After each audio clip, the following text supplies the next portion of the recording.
Hi everyone, my name is Eliana, and today JC, Sarah, and myself are going to be taking you through strategies 17 and 18. So let's get started.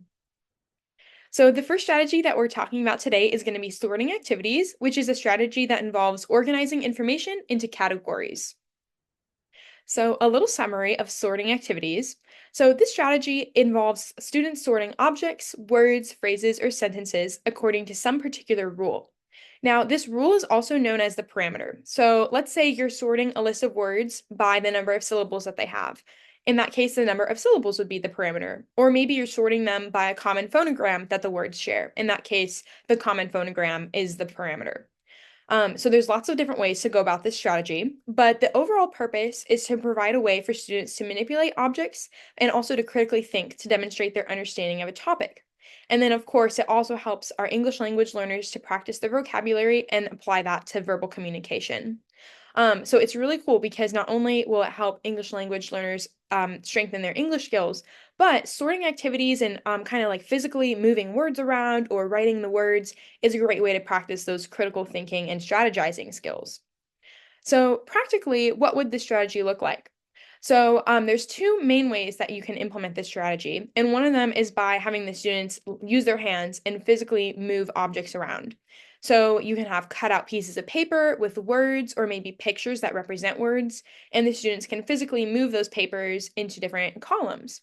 Of course, you could also have the students practice their writing skills by writing down the words into different columns, and then that's what we're going to practice later today in the activity.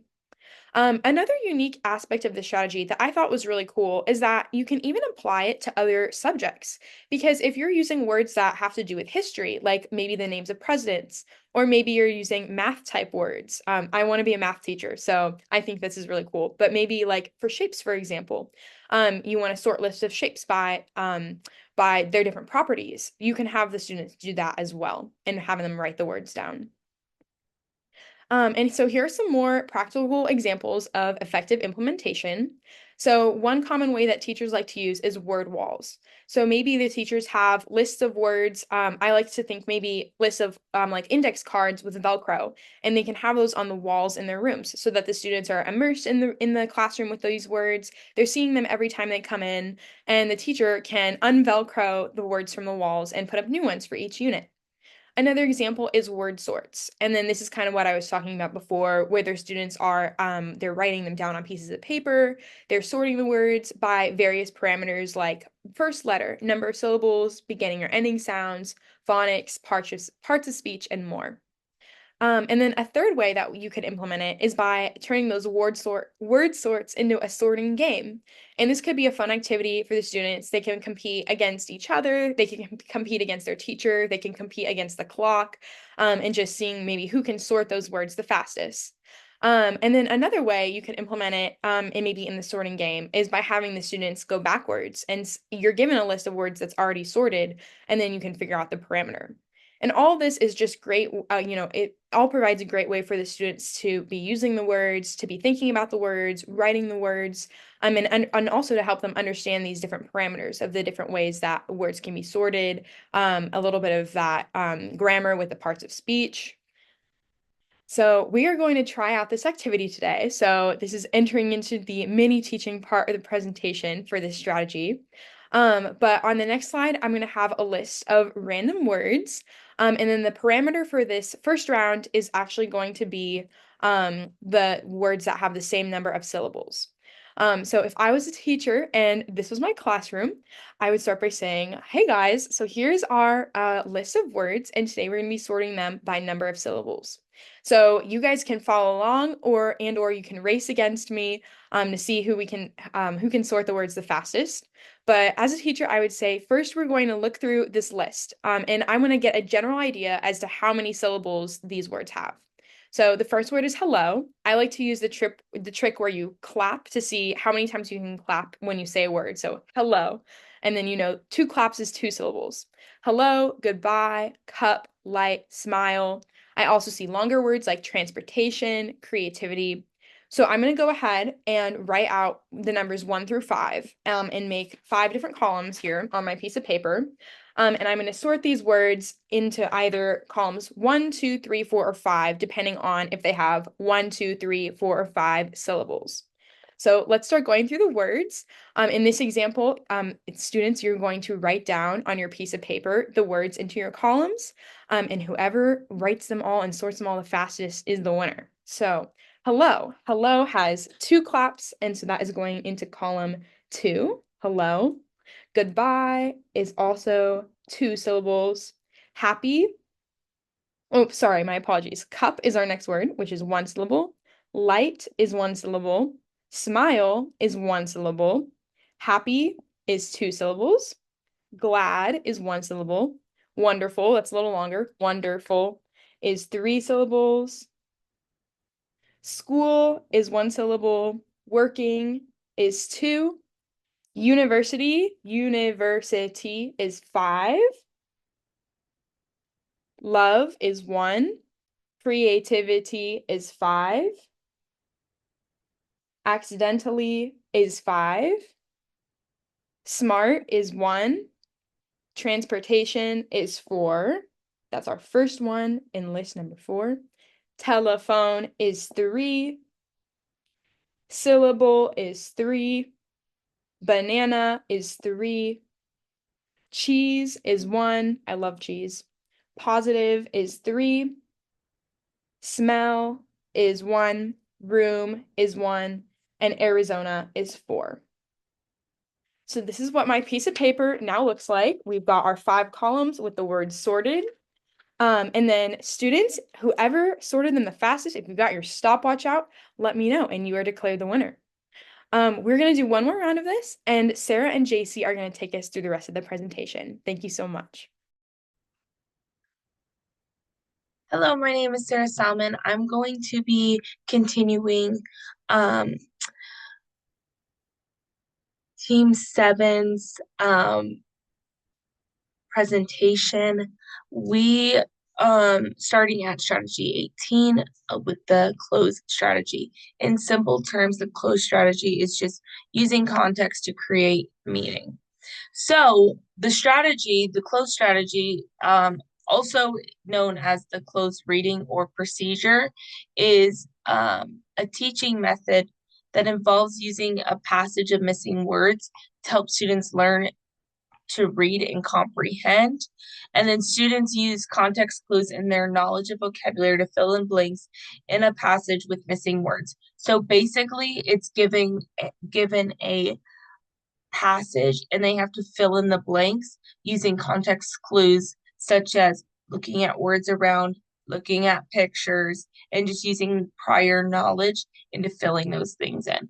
So the purpose of this is to help students develop their reading comprehension, their vocabulary, their grammar skills, because they're trying to take everything that they've put and learned and put it all into one slot, such as like things like adjectives, verbs, and also talking on tenses, making sure all the tenses go together. We're talking in the first person and such.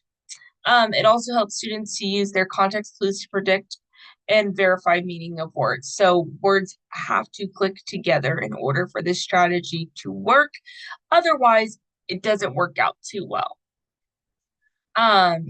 Such as using the wrong tense, using the wrong context of a word, using a word that doesn't really fit. So when we're putting in those blanks, if you don't know the meaning of the word, it's not going to help this strategy at all. Such as given a sentence like when he saw the his friend he hasn't seen in a while and he got overly flustered. Fluster is not the correct word to use there because flustered is angry. So given the context, it sounds like they're getting excited, but when you use a word that you don't know the definition for, it's kind of hard to plug in those blanks. So it's to help them use their context clues and make sure that they're understanding the meaning of words. So a teacher can use this strategy by taking a passage and deleting words so that they can go in through and fill the blanks. That could be sentences, paragraphs, a story, just kind of letting them fill in those blanks. So the teacher should be very selective and really intentional about the words that they're taking out, and they're not just random where there's no really option there. So it just depends on the purpose of the assignment or of the story. So some examples of how you can see this in classrooms. A right off the bat is the fill in the blank worksheet. So creating a worksheet by using a passage, allowing students to fill in blanks. They would use context clues to find out what works best. And so, like, a fun activity of this would be like a Mad Libs, where it gives you a story and you get to put a verb, an adjective, a noun, an adverb. So, based on grade level, and they have all sorts of ones based on grade levels, taking those and really focusing in. So not only are they understanding verbs, which one's the verb, but they're understanding what the verb means. So again, that would reinforce the concept of nouns, verbs, adjectives, etc. Also doing a fill in the blank poem. So that would be taking famous statements, poems such as Old MacDonald, the Itsy Bitsy Spider, Wheels on the Bus, all sorts of different ones that we just kind of grew up hearing or are pretty common and known, and removing parts of it and allowing them to fill in those missing pieces. Again, having to look around the story, having to recognize what they remember and recall memory. And also using sentence stems, um, just giving a sentence strip, letting them fill it in. Um, this one's kind of 50-50 with me, but allowing that, looking at the tenses, what fits best, and it really reinforces making sure they understand their the purpose and the meaning of their words, and it all should flow together, which helps them be uh, better about reading, comprehend. Not only that, but reading, writing, and comprehend, and how they all blend together. Thank you so much. Hi, my name is JC, and I will be doing the closing out of the close method. So we're going to start here on this slide, practical examples of effective implementation. So we have 3 sections here. We'll start with the first one. Fill in the blank worksheets. Teachers could create worksheets by using a passage and allowing students to try to fill it in. They would use context clues to fill out what works best. A fun activity would be doing a Mad Libs, which would reinforce the concepts of nouns, verbs, and adjectives. The second section is fill in the poem. So taking a famous statement such as Old MacDonald, the Itsy Bitsy Spider, Wheels on the Bus, etc., and removing parts of it and allowing the student to fit it in the missing piece. And then the third section, we have sentence stems, giving students a sentence strip and allowing them to creatively come up with a sentence that fits the prompt with correct tenses. So we're going to move into our final activity, and this is a closing game. The instructions are in the next slide. There will be some sentences. The rules for the closing game is to complete the sentence. There will be a word box, and you choose the word you think will complete the sentence best. It is your job to fill in the blanks in the sentences.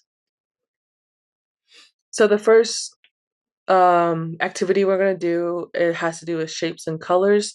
So as you guys can see, we have a word box here and we have 9 sentences. So we're going to go ahead and grab a piece of paper and just write activity 1 and then numbers 1 through 9. Alrighty, so we're going to go ahead and go with the first sentence. A blank has 3 points, so go ahead and write down your answer. We're going to go ahead and go on to sentence 2. We do I'm a blank in PE. We're going to move on to the third sentence. The sun is blank. We'll move on to the fourth sentence. A flower can be blank. Move on to the fifth. A stop sign is blank. We'll go on to the 6th. The ball is blank. Move on to the 7th. The sky is blank. And then the 8th sentence, we play for blank at recess. And then the last sentence is the grass is blank. So we'll go ahead and go through the sentences with the correct terms that we're supposed to write. So the first one is a triangle has 3 points. The second sentence, we do I'm a star in PE. The third sentence is the sun is yellow. The fourth sentence is a flower can be pink. The fifth sentence is a stop sign is red. The sixth is the ball is round. The seventh is the sky is blue. The eighth is we play foursquare at recess. And the ninth is the grass is green. All right, so we're going to go ahead and move on to our next activity. And this is going to be animals, more like farm animals, house animals, however you guys want to interpret that. So same thing, number your paper 1 through 6 and just write activity 2 right beside it or on top of it. All right, so we're going to start with the first one. The blank sits on the pole and sings in the morning. I rode blank to round up the blank. We'll move on to the third sentence. There are always blank and blank at the house and the farm. We'll go on to the fourth. The blank runs on 2 legs. Fifth, blank are normally pink. And then we'll go on to the 6th. The blank and the blank are out in the pasture. Once you guys have that written down, we'll go ahead and go through the answers. So the first one is the bird sits on the pole and sings in the morning. The second is I rode the horse to round up the cows. The third sentence is there are always cats and dogs at the house and the farm. The fourth is the chicken runs on 2 legs. The fifth is pigs are normally pink. And the sixth sentence is the sheep and goats are out in the pasture. So this is how I had my paper